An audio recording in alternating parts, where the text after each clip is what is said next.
It's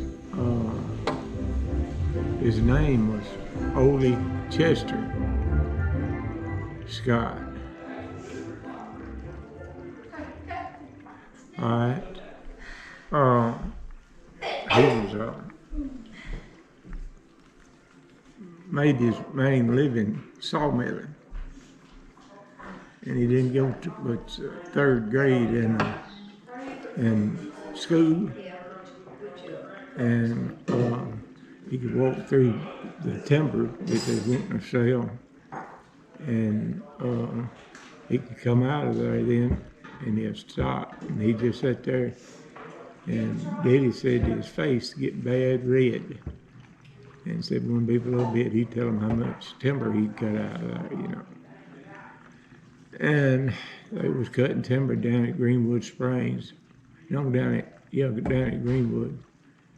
And they got through down there, and the guy wanted him to go to South Carolina and cut some. Well, he, think about it, he was traveling all dirt roads. And he carried out, I forget how many people there was, but it was enough to, the women went to do the cooking for him all, you know. And they stayed up there 2.5 years and cut all that up there. And he had people coming from Sullivan up there, colored men coming from Sullivan up there. And they told him if he would feed them and buy them some overalls, they wouldn't charge him nothing else. But they got starved to death over there in Sullivan. And Papa Ole, he wouldn't never trade with the Oglands over there because they wanted to get you in debt and then let you be a sharecropper, you know. You know what a sharecropper is. And he'd always go to Aberdeen and buy everything. They'd take 3 wagons. It was Papa Ole, and then it was Jeff, and then Sam. And it'd take them all day to get to Aberdeen. And they'd spend the night and load the wagons next morning, and they'd be all day coming back. And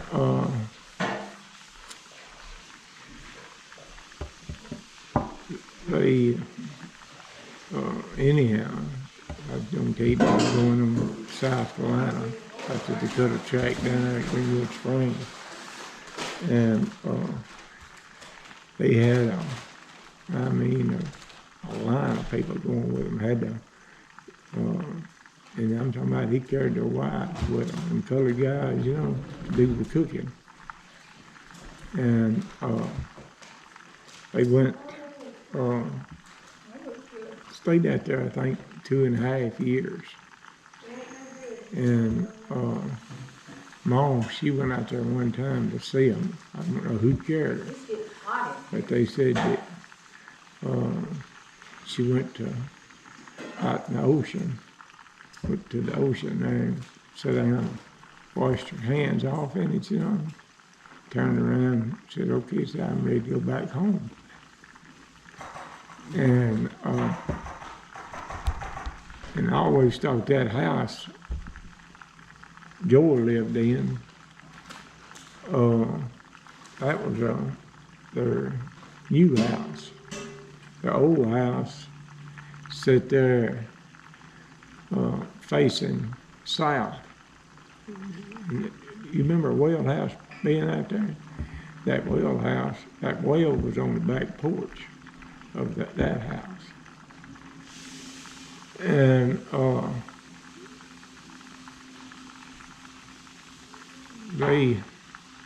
Garfield, he pretty well kept farming going. He didn't sawmill none. And dead in camp during the war, dead in October, didn't have to go. Because of course, I just take 2 out of the family, you know. And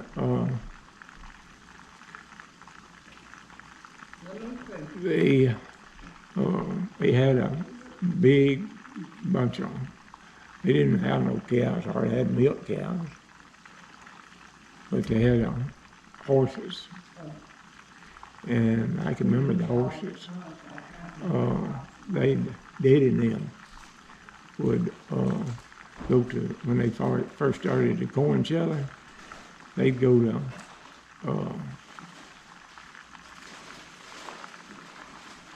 sell corn at their place, you know, they'd done be put it in the crib. And then I can remember them taking their horses down there, wagon, and they'd be some putting it in piles, you know, others coming through there and throwing it in the wagon then. And then they'd come up there behind Joel's house. They could back that truck up on that hill up there and let it pour out into a trailer truck. And didn't have no telephones in Detroit then. They had to, we went over at Virgin Mays. There's a phone booth over there. And he'd go over there and call and buy a load of corn and then turn around and call and sell it at Hattiesburg or somewhere like that and make money on it. And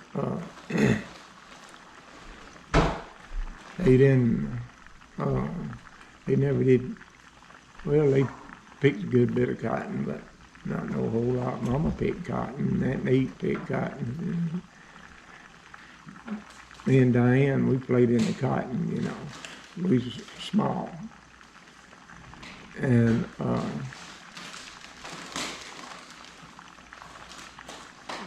was down there at the little ditch come through there. You remember where the pond was at, don't you, Jesse? That's a deep ditch right there. Garfield, he was down there. And I was getting his hammer and throwing it off in the ditch. Because I thought it was funny, him have to go down there and get it, you know. Before I started reaching to get it one time, boy, he grabbed my arm and tore my tail up. I went home and told Daddy, "I want you to go down there and fire Garfield." He said, "For what?" I said, "He gave me a whooping today." He said, "Well, what was he doing?" I said, "I just pitched his hammer off in the ditch there." And I said, "He can reach over there and get it." He said, "He should have whooped you." I said, "I already gave you a whooping for it." And Diane and them, they lived there where, you know, you parked all that equipment down there. And they put that's where Uncle Hobart's house was at there. And then in '55, he built that house out there where Riley lived at. And Daddy, Uncle Hobart would always go load the trucks down in Mobile with potatoes. And he'd bring me in up there. And Daddy'd take them to Madison, Wisconsin. And Daddy never would stop and eat. He would get him a coat and a pack of knives while they was filling the truck up. And he was the first to unload out all them trucks that went up there. And they finally ended up, in other words, taking that old corn sheller off of that truck and put it up there at Detroit. And they shelled a lot of corn up there. And they would bale the shucks. we had people come in there and buy some of them big old shucks, you know, and feed to the cows and all. And of course, they didn't, I tell you, they didn't pave that road to Detroit till late. And I can remember how the old road used to go, so and it went out, you know where that Sucker Crossing's at up there in Sullivan? That used to be the only crossing. And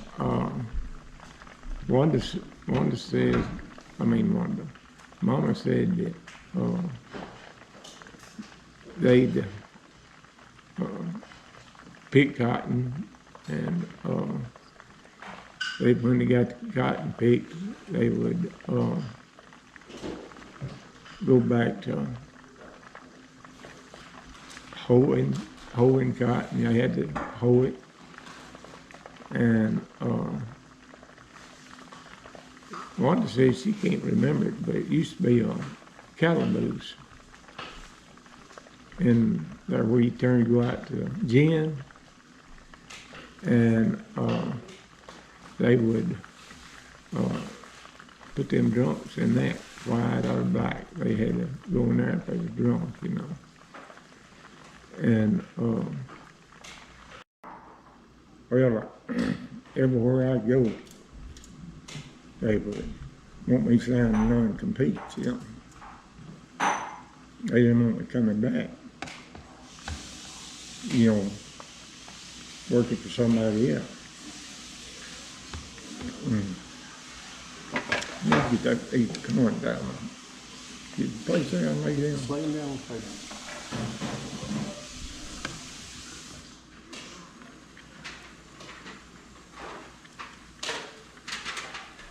Go ahead.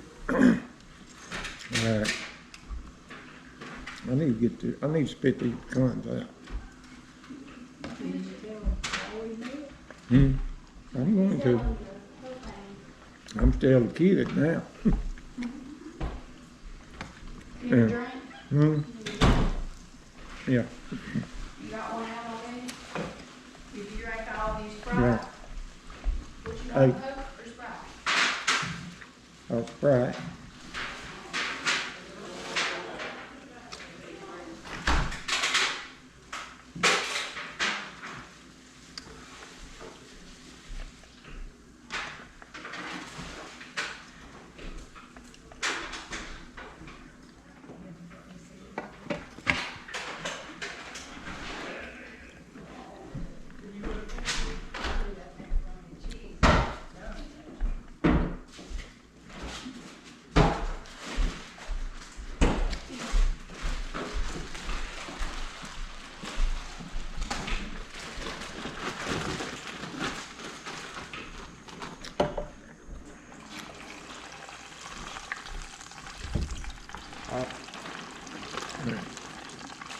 Well,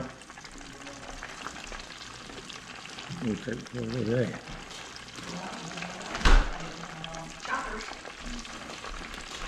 Yeah.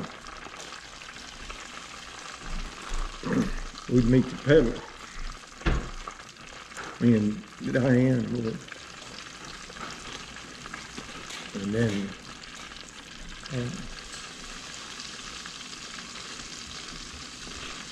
Dick Real, he drove a peddler. And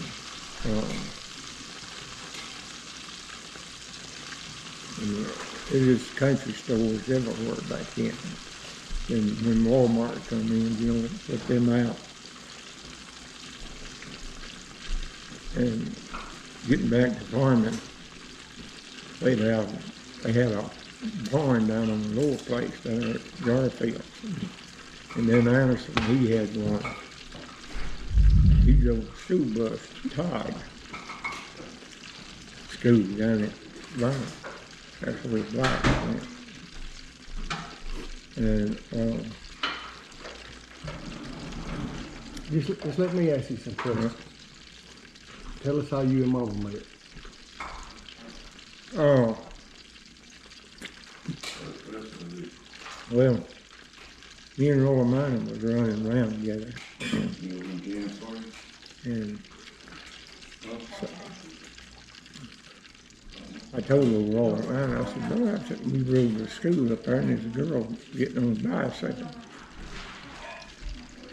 And I said, boy, I said, who is that girl down there? He says, I don't know her. He says she's J.C. Crawford's daughter. I said, when she gets big enough, I'm going to go out with her. So, it was a pretty good while. And I was bad to go to the dance.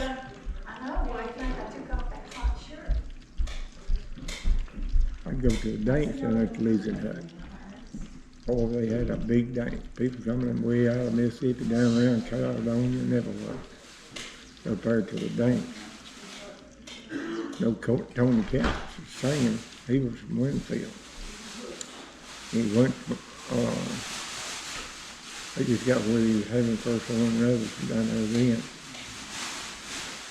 And, let's see, how I did, man, yeah. Wanda was going with Julie. And James Ray was going with Maryland. And so James Ray borrowed Claudia's old Mercury. And so James Ray and Maryland rode in the front. Maryland who? Maryland Smith, I think. Hey, Wanda. What?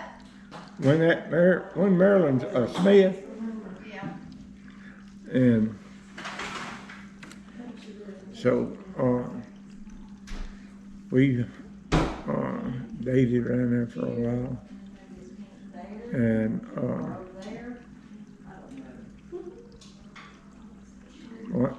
one Geraldine see me at the dance all the time. She'd tell a fella. And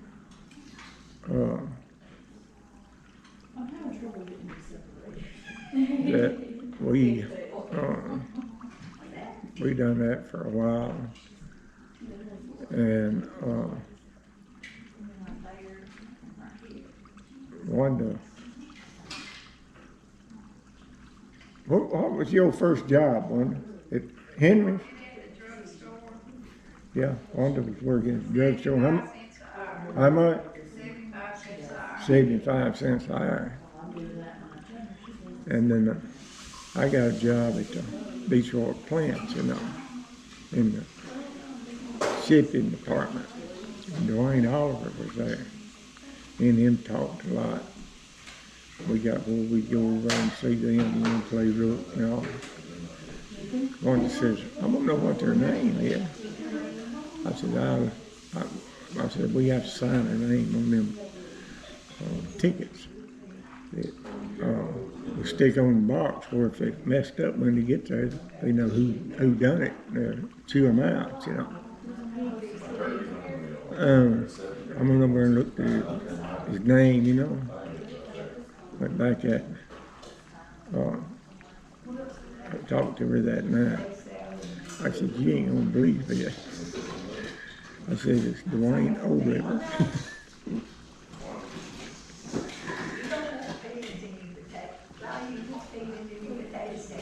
Tell me about starting a gas company.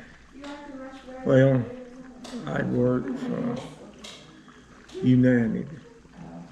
Well, how I started working for United, Billy Fedrick stopped by there and wanted to go to take his gas truck. He says it pays good money. Well, I wasn't making much money, I was hauling, driving the truck for Daddy and them a little bit, but I wasn't making all that much. And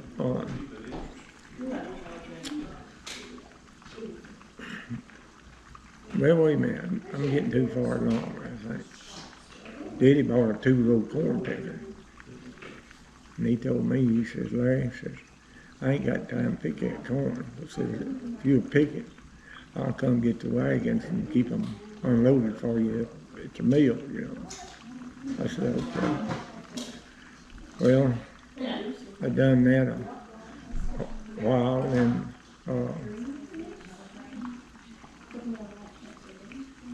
let's see. I drove that old truck, that white truck down there. I drove it to, no, I started out driving up. They had a V8 International. Started out on it. And, you know,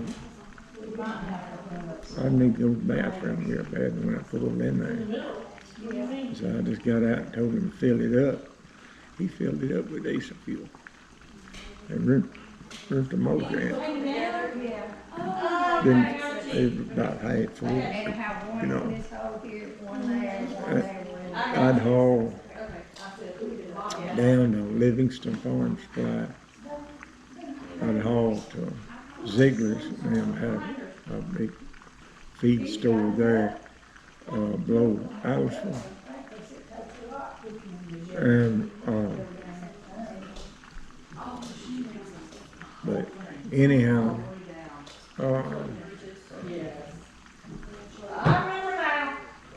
PK wanted me to go calling on customers.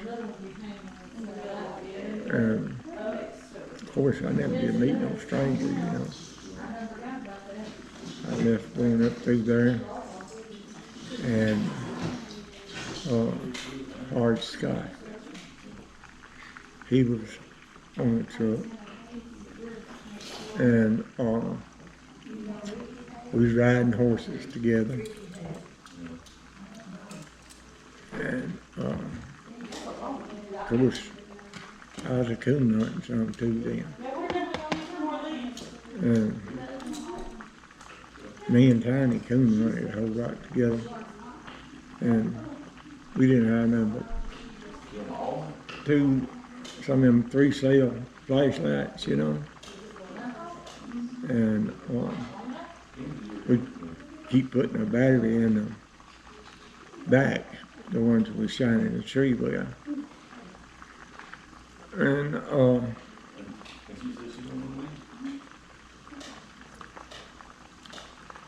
anyhow, we had that, Daddy just built that barn out there cost $2,600.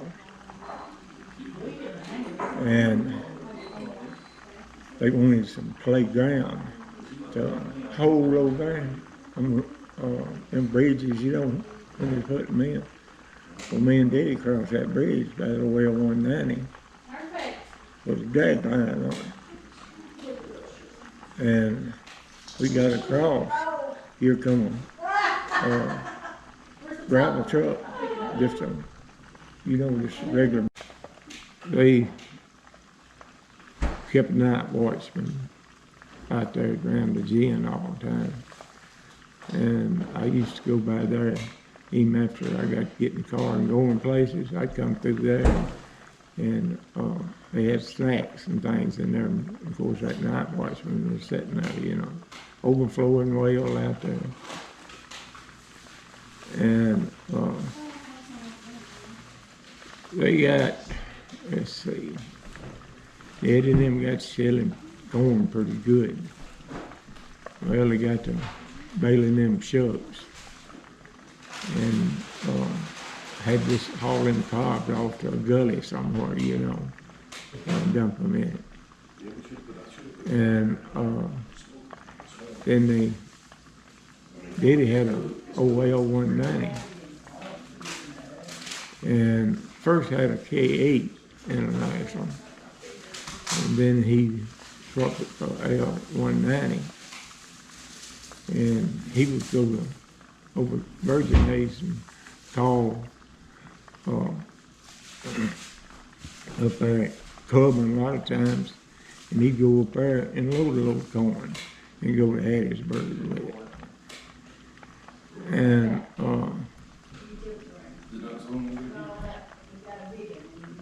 then they ended up buying that old truck sitting in there behind the house, you know. Mhm. And me and Herbert and Daddy went to Homestead, Florida. That's before they ever developed that. Miami down through there, you know, where we went to the other year. And, but now we still ain't got no television. And Kelly Fry cut hair at Hamilton, and he got the first television over there. That old house is still sitting there above Mr. Gorman's house, you know. And that's how come that branch down through there. Many Northerners lived up down through there. They call that Northern Branch. It goes down through there. And we had on a moonlight night, we'd play tag, you know, have a base. And of course, it was a lot of black lived down there. And we went to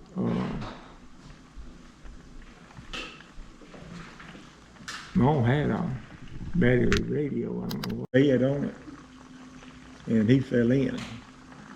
See, we broke it, but he fell in it. And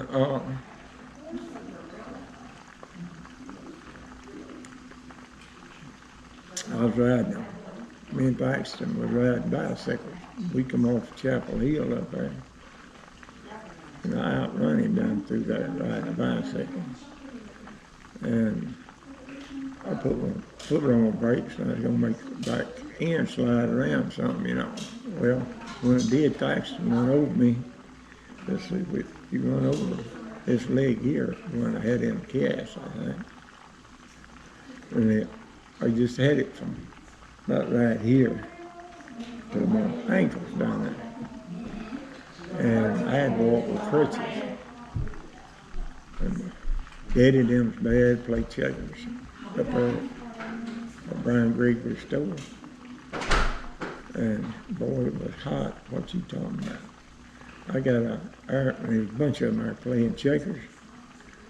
I took that there whole gun in that cast. So I shot the air to it. Man, you ain't never smelled nothing. Daddy told me, he said, boy, you better never do that again.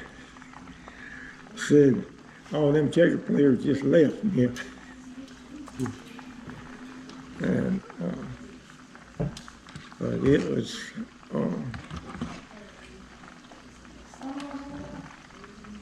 I got to run in the corn picker, and I picked corn up there, you know where,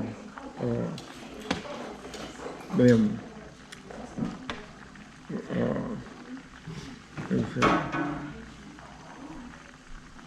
is it got in the milk business? Bobby Brewer. Huh? Bobby Brewer. No. I had Bobby Brewer. I don't know where he come from, or the most thing I remember about him, me and Leslie come over there to pour some cement up there in an old Ford truck, cement mixer on it. And that milk truck was sitting right there going up to there to it. And I didn't know, I thought there for a minute I might just ease on around him. And I did, I eased on around him. And old Bobby was up in the back of the truck, and he was stacking his milk back by a catch, and only gonna restack it. And he thought the truck had done jumped out again. And then I tell you something else we had up there. Grady Herring had that old store building down there. And we had we called it a flying Jenny, or stump, and put a boat down in there, and screwed it till it got tight. And boy, you could get that somebody going on that thing and turn it loose. They like to be out there for 10 minutes, you know, steady riding it. And well, it come time for me to go to school. And the school building then was down there where the turn go across the bottom to Elvis. That was all dirt road over there. And old Elvis would come out of there in that little 51 Ford with squealing tires. He'd pop it up a second, he'd get rubber in seconds. Boy, he just had me foaming at the mouth wanting that, you know. But went along to, first day I went to school, you know, you don't hardly remember the first day you went to school, do you, Ray? I remember it on account of this. At the coat rooms, you go in on one end, you know, and hang your coats up. And if you got any, anything you want to leave in there, you put it in there. Well, Miss Ham taught first grade, and that we had let's see, yeah, and she went back there and jerked Rosanelle up and started whooping her. She whooped her all the way into the coat room and come back out this end of it, all the way back to her seat. I ain't never seen nobody get a whooping ass long. And I don't know yet what Rosanelle said to make her so mad, you know. Yeah. And Mama and Miss Ham was the first cousin. And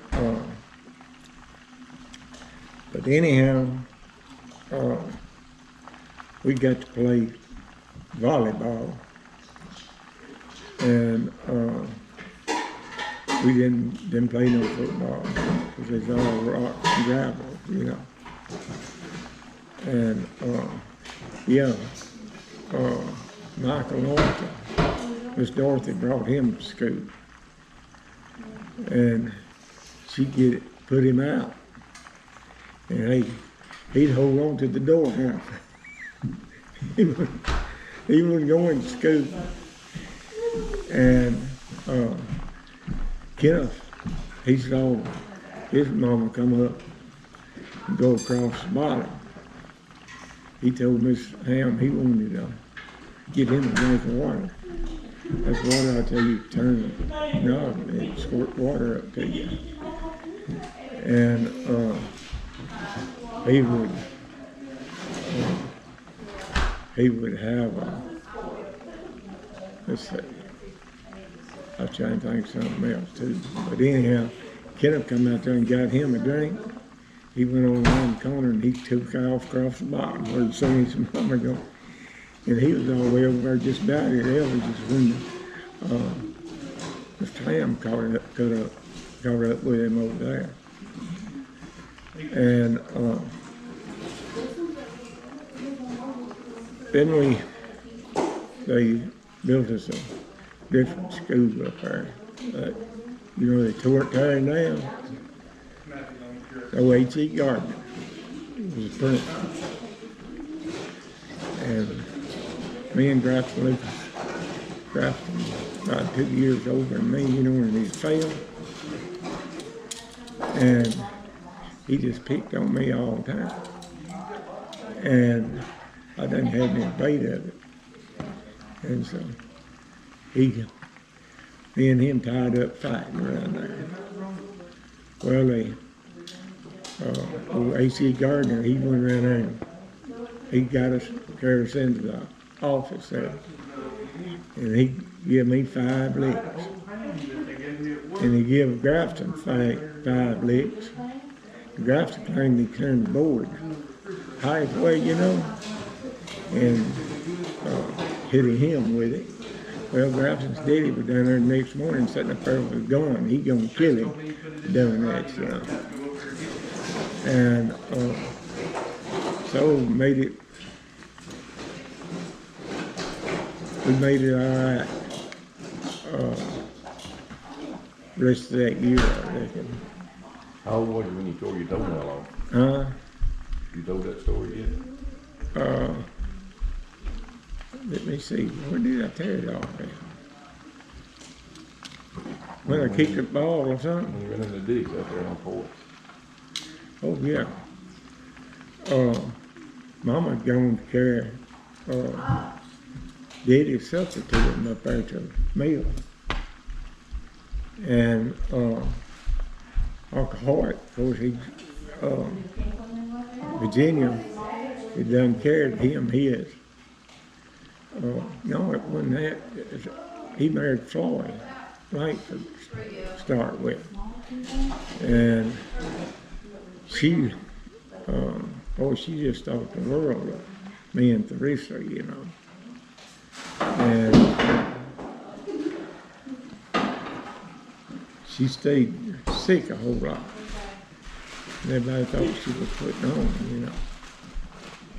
And what it was a thing got around her heart, a mask, and don't know the truth about it, she grabbed it, you know. And, but anyhow, when I was sitting there, somebody knocked on that back door, you know. Diddy had an old pistol up he coon hunted with. And when I took that pistol down and turned around, that back door was wide open. So when I laid that pistol down, I pulled out running. Got out there dark, man, it was so dark. I thought it was just where you turn and go in, you know. And I went there. I hadn't got there yet. And I went off into the ditch. And that's when I tore my toenail, busted up so bad. And of course, we went to the fair a whole lot. Every summer, every fall or sometime, I believe it was during the summer, we'd go over there to the fair. And Daddy was going to win an Oldsmobile to give away over there. And of course, we were riding in that little coupe car, you know, and running dirt roads. Now, we got off the dirt roads when we got to Amory. I believe we did. And we come back and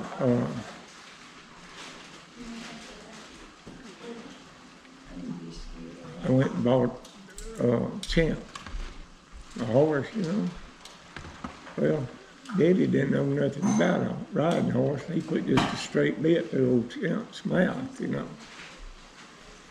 And me and Tiny, we would ride Champ and go down there and ride some with John C. He had a horse. And we'd leave from down there, or we just sit up there and ride. Champ was running wide open coming up that road, you know, gravel road all the way up through there. We come around that curve down there, and I heard Lisa hollering, "Oh, you kids get in the house, gonna come Larry on that crazy horse." About that time, me and Tiny went by, she said, "Oh, Lord," says, "there's Oliver on there with you." And but me and Tiny, we couldn't hunt. We didn't do very much. There's a beech tree down there somewhere got mine, his initials carved in it, you know. And we carved the initials in that tree down there.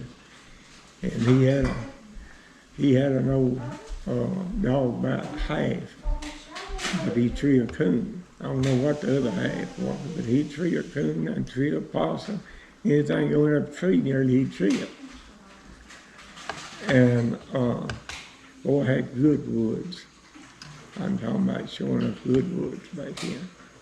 Because Pop Oldie cut it, and he wouldn't cut nothing but less than 12 inches. And he'd leave it, you know. And but anyhow, time went on, and Kelly Fry was the first one, got a TV. He lived over there. Can you remember where Wendell lived, at going up through there? Wendell Williams. You know, over about halfway to Gorman, Northington. And, well,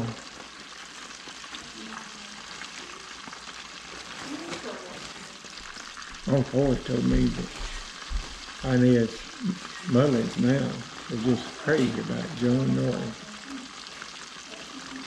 But he got her pregnant. He told her he gonna marry her. And she got to go with Inez. I mean, what was Gary's daddy's name? Anyhow, Harry told me that Gary Mullins would come down there and ask Mr. Hilton, he says, I want you to be honest with me. He says, I don't know if I'm a Mullins or am I a Norrington. And he wouldn't tell me. The old boy said to him and old John Norrington used to go to Tupelo and said we had to fight our way all the way back. Them beers that went so there, you know, on 78.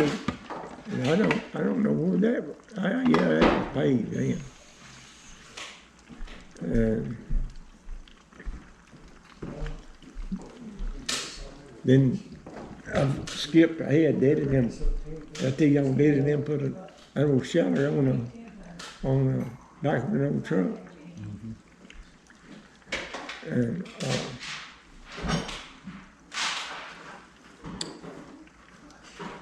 yeah, that old truck sitting down there behind the office. I thought that was the biggest truck I ever seen. When there was a short time he'd be there, when we seen him coming, but he was, and later on, Daddy and them made a 220 out of it. And they hauled that shell going south.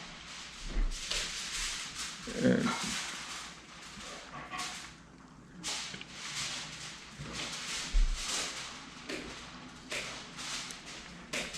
but getting back to Billy Frederick pulled up there, you know, wanting me to go drive the truck. Well, I had the bumps. And boy, I wouldn't like it, wanting to fall on me, you know. So we had Joel was born when we was up there, you know. And I wanted to pull that little red dragon up the side of the bed. I'd ease off in it, you know. And we'd go in the kitchen and turn there and had to go across the back porch to the bathroom. And they turned me over. And but I don't reckon they fell on me, but I sure thought it was mine. And then Ma had an old rooster whoop me every time I'd go up there. And I'm talking about he meet me down there at the well house and just go jumping up on my shoulders and all, you know.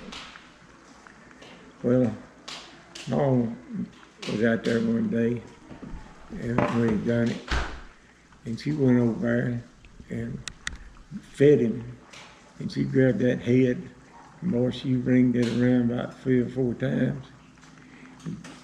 Throwed his head over there, and the old rooster out there running around, not even a head on him. Tell us a little bit about starting the gas company. How Mid-South got started. Well, Richardson was the first one I went to work for, and it wasn't no time to, they changed it over to United Gas. And I had, Scott had done quit and went to the coal mine. And I started running up to about had Elbridge. I mean, Clyde Roden was a chicken doctor. And I changed a bunch of tanks out there in Elbridge. And then Clyde, he got telling some more about me, you know. And it wasn't long till I was running to Addison. And then that's the first place we opened my office at, was in Addison. And then Sheila, she was from Decatur, and she stayed after Decatur, opened my office up there, because that's close to where she was raised at. And so we opened one in Decatur then. And then they had a co-op come up over in Bonnet County.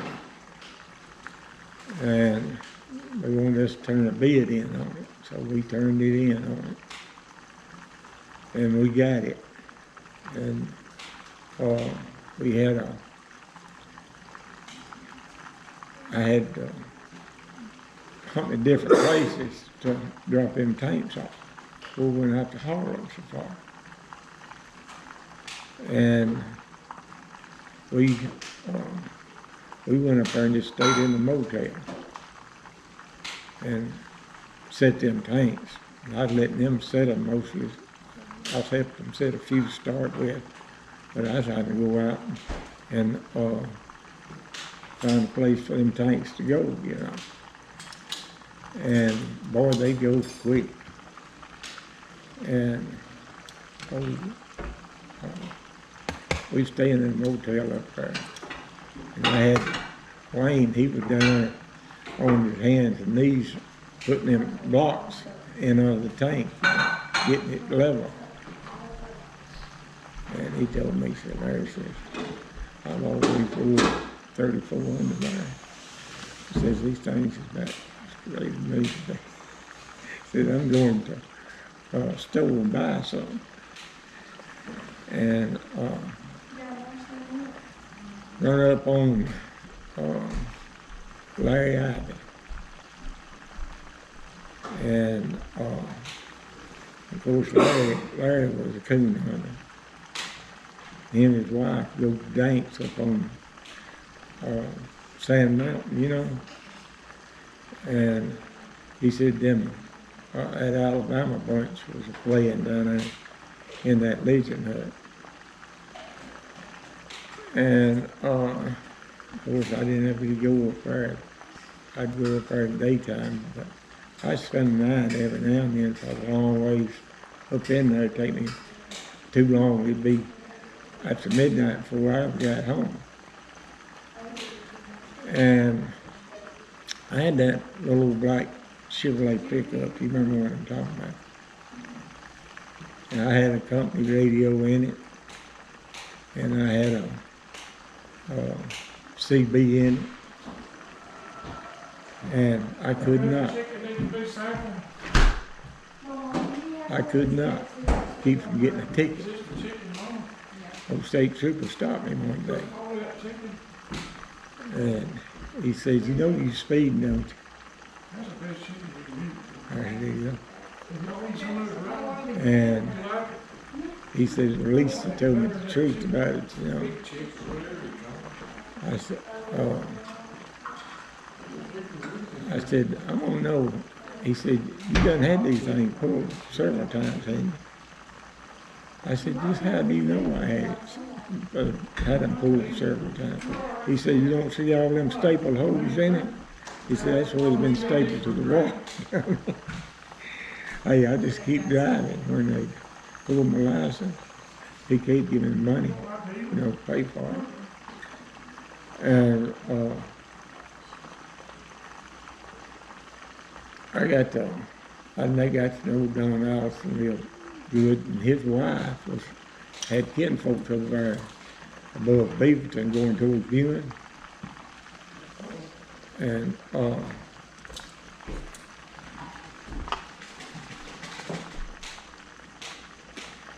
But that, we made it on up in there. We put a storage tank in it, on 157 up there. Just a little piece out of it. And then we put a 30 at, Sneed. And, 'cause they was burning that gas in them chicken houses, you know. And I got to coming. And went down there and talked to old Bill Howard. And Bill Howard was scared of me and PK bad, you know. He said, y'all just sell gas any price, don't you? He said, y'all ever sell a man twice to the same price? I said, yeah, well, we put them on a price and leave them there. And so he goes out there and he tells Lenny, said young Lenny went quit and went to work with us. And he says, Lenny told Bill Howard went out there and told him, he said, I'm telling you, he says, y'all better drop your gas price fast. Said, you know, and went through Walker County down yonder like Sherman went through it there.